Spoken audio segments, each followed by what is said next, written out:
Communication कैसे सिखाती है रामकथा? जो पत्रकारिता के बच्चे बैठे हों, पत्रकार मित्र बैठे हों, उनसे अनुरोध है कि रामकथा को अपने जीवन में लागू करें, कम्युनिकेशन सीखें वहां से।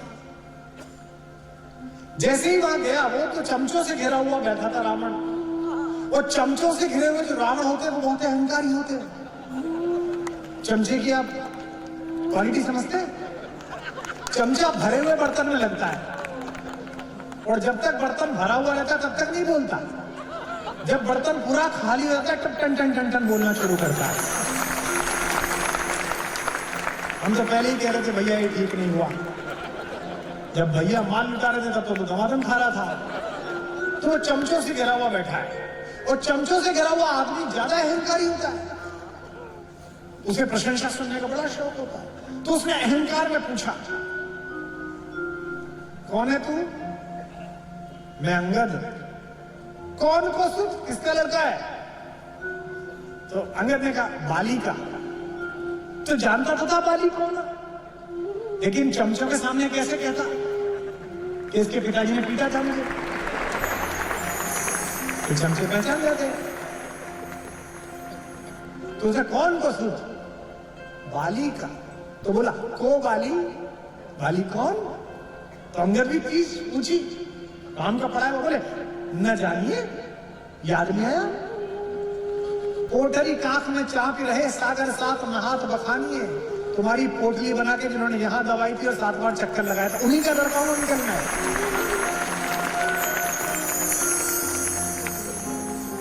अब उसने सोचा कि चमचे के सामने बेइज्जती, तो सवाल टाला, सागर कैसे तरे हो? समुद्र कैसे पार किया तूने? बोला जैसे गोपद, जैसे गाय कीचड़ में पैर रख दे, वो जो खांचा बन जाता है उसे बच्चा पार कर लेता है, पार कर दिया। क्या कहना बात है? अब आखिरी सवाल देखिएगा, मैं जब पढ़ता हूं उसे बहुत हंसता हूं मैं कि क्या अद्भुत कम्युनिकेशन सिखा। सागर ऐसे तरियो जैसे गोपद, काज कहा क्यों आया? बाली के लड़के से पूछा लंका क्यों आया? बोले अंकल हमने किष्किंधा में सोने के चांदी के सामानों के चोटके तो बहुत देखे थे, औरत चुराने वाला चोर देखना था।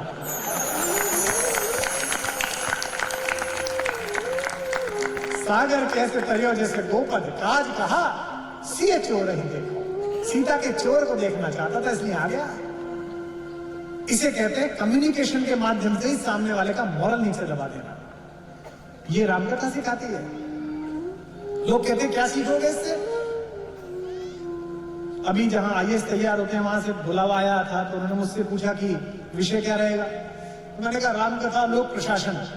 बोले 2 घंटे की सामग्री है। मैंने कहा 2 महीने की है इस पर।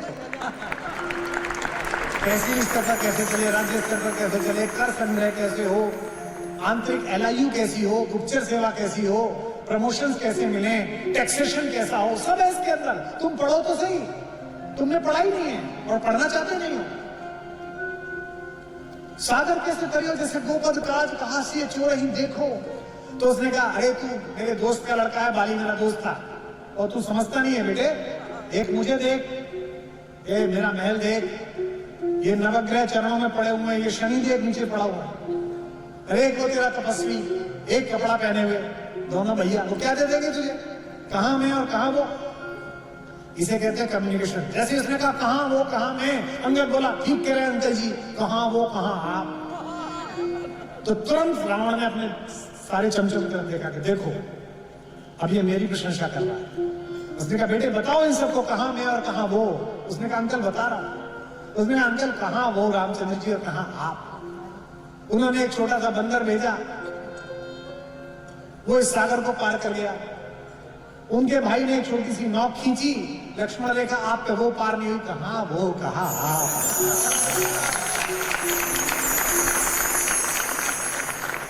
उनका बंदर आप पे नहीं बंधा।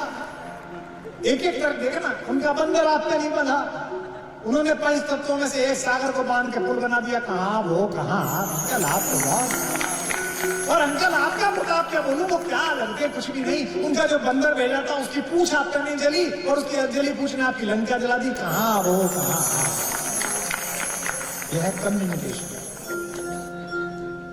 सिंधु तरियो उनको बनरा, बंदर उनका सिंधु तयो उनको बनरा तुम पे धनुरेख गई न तरी तुम पे धनुरेख गई न तरी तुम पे धनुरेख गई न तरी सिंधु तयो उनको बनरा तुम पे धनुरेख गई न तरी तुम पे धनुरेख गई न तरी तुम पे धनुरेख गई न तरी वानर वानत वानर वानत सोन बनो वानर वानत सोन बनो उन पारी बांध के बाट करी उन पारी बांध के बाट करी उन पारी बांध के बाट करी अजहू रघुनाथ प्रताप की बात तुम्हें दशकंठ न जान परी तुम्हें दशकंठ न जान परी तुम्हें दशकंठ न जान परी तेलनि तूलनि पूछ जरी तेलनि तूलनि पूछ जरी न जरी गढ़ लंक जराय जरी जरी गढ़ लंक जराय जरी जरी गढ़ लंक जराय जरी। तो उनका कहाँ महत्व और तुम्हारा कहाँ महत्व, यानी कि ये कम्युनिकेशन सिखाना और पॉलिटिकल कम्युनिकेशन की क्या स्ट्रेटेजी हो सकती है, ये भी रामकथा सिखाती है।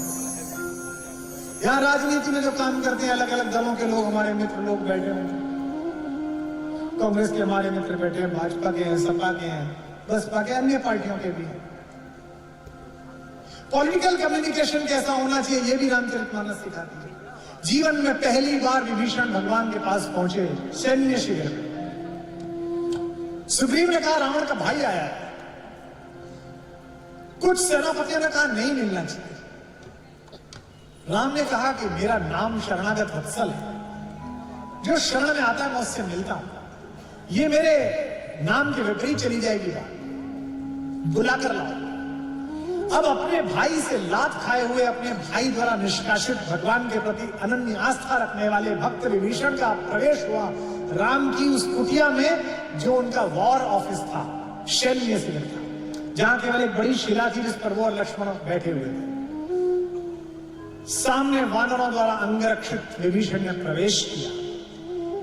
इसे कहते हैं पॉलिटिकल स्ट्रेटेजिस्ट, इसे कहते हैं राजनीतिक दिमाग और उसका प्रयोग। भगवान ने पहला संबोधन विभीषण को क्या किया? मेरे शिविर में आपका स्वागत है लंकेश। इसे कहते हैं कौशल। वार्ड का टिकट मांगने के लिए कोई जाए राष्ट्रीय अध्यक्ष के पास और राष्ट्रीय अध्यक्ष जी के आइए विधायक जी, तो वो पूरे जिले के अधिकारियों को नाम दिखाएगा कि मेरा तो फाइनल नहीं। पहली संबोधन में ही विभीषण को यह बता दिया कि मैं तुझे लंकेश बना दूंगा। जो सुग्रीव को राजा बना सकते हैं, तो विभीषण को भी लंकेश बना सकते हैं। तो बात कहती कहूं लंकेश सहित परिवारा, कुशल कुठाहर वास तुम्हारा। और जो विपत्ति में आदमी है उससे ये नहीं पूछना चाहिए कि और लड़ाई कैसे करेंगे, स्ट्रेटेजी नहीं, सबसे पहले उसके परिवार के बारे में पूछो। कहा लंकेश आपका स्वागत है, लंका में आपका परिवार ठीक तो है? कुठाहर अच्छी जगह नहीं है, इस समय युद्ध का क्षेत्र है, आपका परिवार ठीक तो है? और वहीं एक लोटा पानी मंगा के समुद्र का अपने अंगूठे से राज्याभिषेक कर दिया। इसे कहते हैं स्ट्रेटेजिस्ट, इसे कहते हैं रणनीतिकार। इसलिए इस एक कहानी में जो कहने वाला है वो स्वयं सृष्टा है और स्वयं सृष्टि है। इसीलिए इस एक कहानी में कहने वाला स्वयं दृष्टा है और स्वयं दृष्टि है। मैं जो कह पाया हूं आपको सुना रहा हूं, मेरे साथ गुनगुनाएंगे तो आपकी जिज्ञा को भी मोक्ष प्राप्त होगा। राम सृष्टा भी है और सृष्टि भी है, राम सृष्टा भी है और सृष्टि भी है, राम दृष्टा भी है और दृष्टि भी है, राम दृष्टा भी है। मेरे साथ तो बुलाइए, और दृष्टि भी है। इस देश में जब लोग इकट्ठे हो जाते हैं चौपाल पे तो क्या गाते हैं? राम धुन। और इस देश में जंगल में अकेला आदमी भयभीत होता है तो किसका नाम लेता है? राम का। राम एकांत है, राम महफिल भी है, राम एकांत है, आइए, राम महफिल भी है, राम रास्ता भी है, राम मंजिल भी है, राम रास्ता भी है, राम मंजिल भी है। और आपने इतना सुंदर, इतना मनहर तपस्वी ना देखा होगा। ये दो पंक्ति आप सबका प्रतिसाद भी मांगती है, आपका कंठ भी मांगती है, आपकी भावुकता भी मांगती है। राम मनहर भी है, राम मनहर भी है और मनस्वी भी है, राम मनहर भी है और मनस्वी भी है, राम राजा भी है और तपस्वी भी है, राम राजा भी है और तपस्वी भी है। हमारे उत्तर प्रदेश में एक शहर में, आगरा में, एक सफेद रंग की इमारत है जिसे दिखाकर कहा जाता है कि ये मोहब्बत का, प्रेम का प्रतीक है। अच्छी बात है। बंगाल में जिस समय दुर्भिक्ष पड़ रहा था, 19 साल का, लोग भूख से मर रहे थे, उस समय एक शहंशाह ने लगान के पैसे से उस ताजमहल का निर्माण कराया। वो शहंशाह की न जाने कौन से नंबर की बेगम थी और शहंशाह भी उनका दूसरे नंबर का पति था। वो 14वें बच्चे को जन्म देते हुए दिवंगत हो गए। तो शहंशाह ने कहा कि मैं पूरा प्रेम नहीं कर पाया इनसे, इसलिए मैं इनकी याद में ये मुजस्समा बनवा रहा हूं। तो हमें दिखाने ले गए 8वीं क्लास में घर वाले, स्कूल वाले, बोले ये देखो ये प्रेम का प्रतीक है।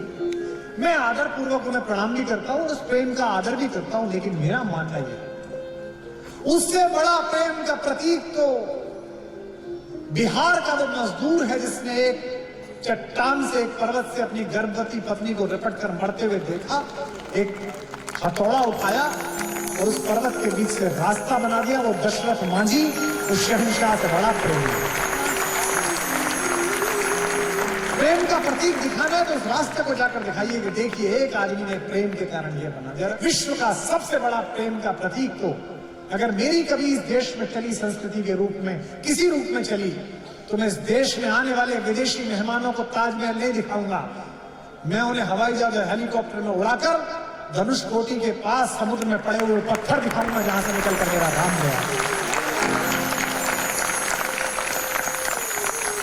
इसे कहते हैं प्रेमी की जिद, इसे कहते हैं प्रेमी का संकल्प। इस 7 समंदर पार भी अगर मेरी प्रेमिका किसी ने अपहरण कर ली है तो पुल बना दूंगा और उसे लेकर आऊंगा। अगली पंक्ति पर स्मरण करना और बताना प्रेमी करतल ध्वनि के साथ। राम मानस भी है, राम गीता भी है, राम मानस भी है, राम गीता भी है, राम है राम भी, राम सीता भी है, राम है राम भी, राम सीता भी है। इसे कहते हैं पुरुषार्थ। इसलिए इस कहानी को पढ़कर संजीवनी पैदा होती रही। हजारों साल हम लोग गुलाम रहे।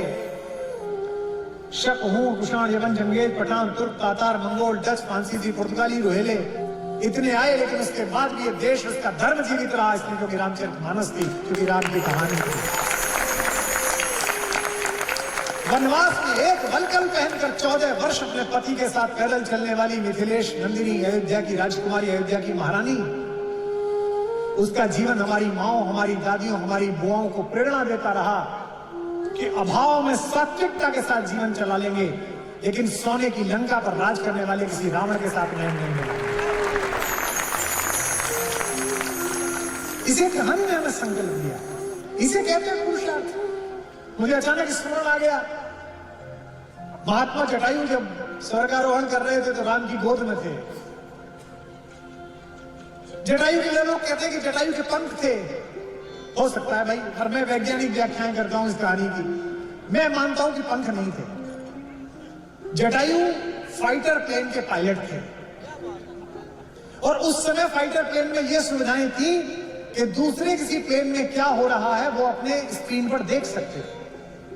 उन्होंने आकाश में अपनी सर्वेलेंस फ्लाइट के दौरान देखा कि पड़ोस में जाता हुआ एक बड़ा जहाज एयरफोर्स 1, उसमें एक महिला का अपहरण हो रहा है। उन्होंने उस वॉइस सैंपल को डिकोड किया और उसे डेटा में डाला तो आवाज निकली कि ये तो अयोध्या की महारानी सीता की आवाज है। उन्होंने इस अपहरण को रोकने के लिए अपने जहाज पर पूरी शक्ति के साथ प्रहार किया और कहा कि ये जो तुम अपहरण कर रहे हो बंद करो। लेकिन रावणों के जहाज तो मजबूत होते ही हैं। बताइए, आपको देखा होगा, आपने अमेरिका तक बड़े बड़े होते हैं रावणों के जहाज। वो एयरफोर्स 1 था, उसमें मिसाइल ज्यादा थी तो प्लेन क्रैश हो गया, विंग्स टूट गए। कहते हैं ना जटायु के पंख टूट गए, पंख नहीं टूटे, प्लेन क्रैश हो गया। और नीचे इजेक्ट किए हुए जटायु, जिन्होंने स्वयं को इजेक्ट कर लिया था जहाज से पैराशूट से, वो घायल अवस्था में राम को मिले। किसी ने कहा उधर एक प्लेन क्रैश हो गया तो राम और लक्ष्मण गए। जटायु पड़े हुए थे, अंतिम सांसें थी। भगवान ने पूछा कि आपका यह हाल कैसे हुआ? जटायु ने पूछा कि तुम कौन हो? तो भगवान ने कहा कि मैं दशरथ का पुत्र, ज्येष्ठ पुत्र राम हूं और ये मेरा छोटा भाई लक्ष्मण है। जटायु ने कहा, बेटा मेरा अंतिम समय अच्छा हो गया। तेरे पिता मेरे बड़े अच्छे दोस्त थे, हम लोग देवासुर संग्राम में साथ लड़े थे। दशरथ इन्फेंट्री के योद्धा है, पैदल्स, और ये किसके हैं? वायुसेना के। बॉर्डर देखी थी, इधर से इन्फेंट्री घुसती है, उधर से साथ लड़े थे। तो उन्होंने कहा मैं आपको चाचा कह सकता हूं, आप मेरे चाचा हो, मैं आपका इलाज करा। तो उन्होंने कहा नहीं, अब तो चला चली की बेला है। एक बात जटायु ने पूछी, कहा कि तेरी पत्नी का अपहरण हो गया है, मैंने वॉइस सैंपल देखा है, वो इधर से गया, रावण लेके गया है। उन्होंने पूछा कि अब मैं ऊपर जाने वाला हूं, तुम्हारे पिता मिलेंगे दशरथ, उनसे कुछ कह दूं? पुरुषार्थी बनो तो ऐसे बनना जो मैं अगली बात बताने जा रहा हूं, और मेरे राघवेंद्र सरकार के लिए प्रणाम में अपने हाथ उठाना। इसे कहते हैं राम होना। अहंकार नहीं है, शून्य, मर्यादा पुरुषोत्तम, धीरोदात्त। राम से पूछा कि ऊपर जाके कुछ कह दूं? राम ने कहा नहीं चाचा, ये मत कहना कि उनकी बहू का अपहरण हो गया है। और क्या कहा राम ने? जो मैं राम, अगर मैं उनका लड़का हूं तो कुल सहित, खानदान सहित कहाई दशानन आए। रावण खुद ऊपर आके बताएगा कि क्या हो गया।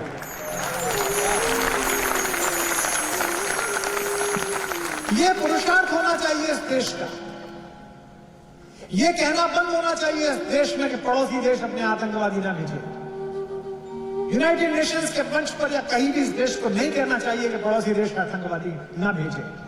हमारी भाषा यह होनी चाहिए कि दुनिया के जिस देश की औकात हो अपने आतंकवादी भेजने की कोशिश करे। हमारे सैनिकों की गोलियां भी अभ्यास का समय मांग रही हैं, टारगेट मांग रही हैं, भेजिए हमारे।